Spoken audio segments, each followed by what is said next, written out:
Welcome back to the Sharing English podcast, where we explore stories from the English-speaking world, spoken slowly and clearly for curious English learners like you. Let's get started. Hey everyone, it's your host Freya.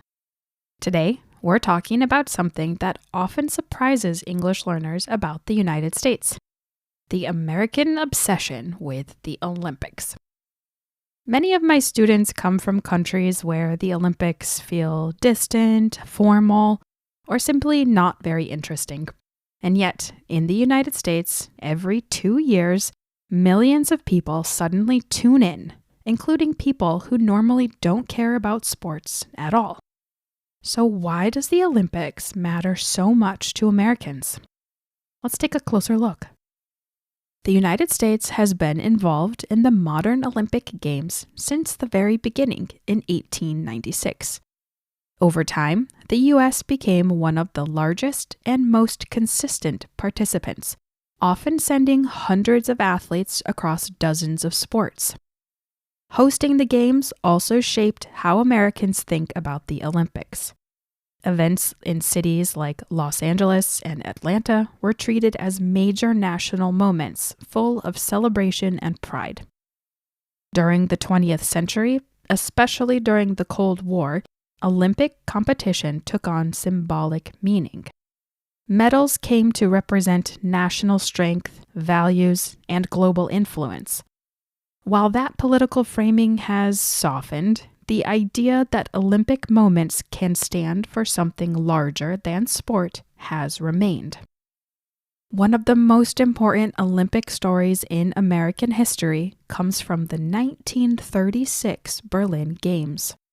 Jesse Owens, a Black American athlete, won 4 gold medals while competing in Nazi Germany. Adolf Hitler hoped to use the Olympics to promote ideas of racial superiority. Owens' success directly challenged that message in front of the world. For many Americans, this moment showed how sports could carry moral and symbolic weight. The Olympics became a place where values like equality, perseverance, and dignity could be expressed without speeches or politics, simply through performance. That belief still shapes how Americans watch the Games today. To understand the Olympics in the U.S., it helps to understand how Americans relate to sports more broadly.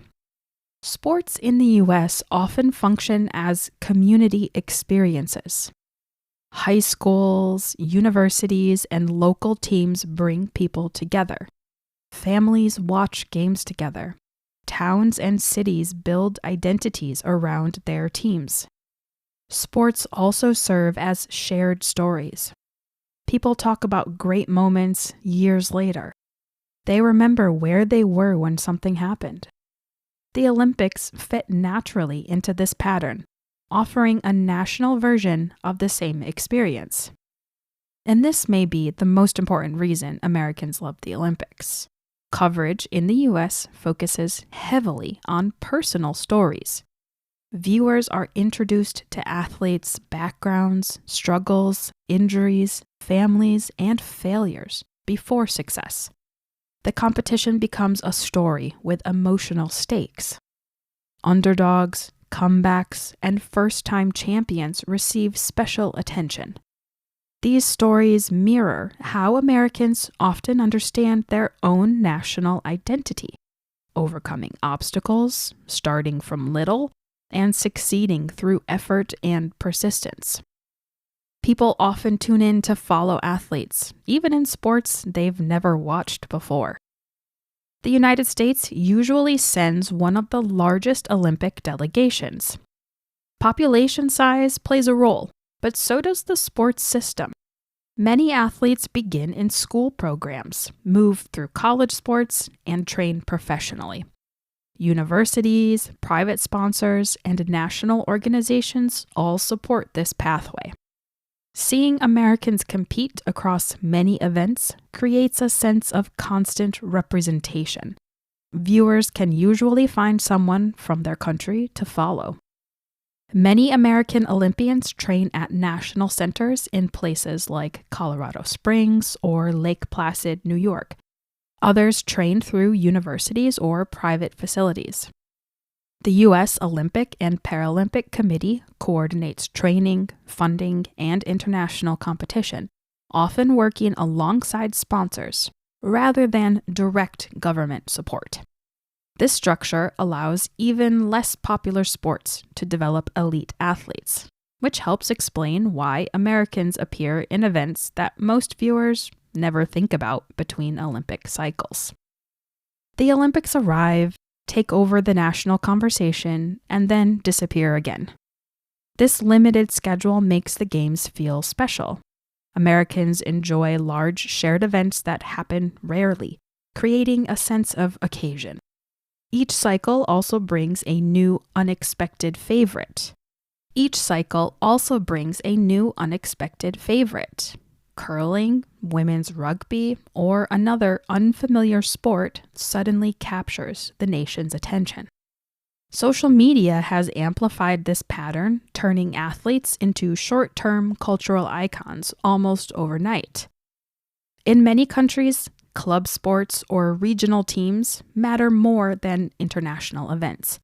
Olympic interest may feel quieter or more formal.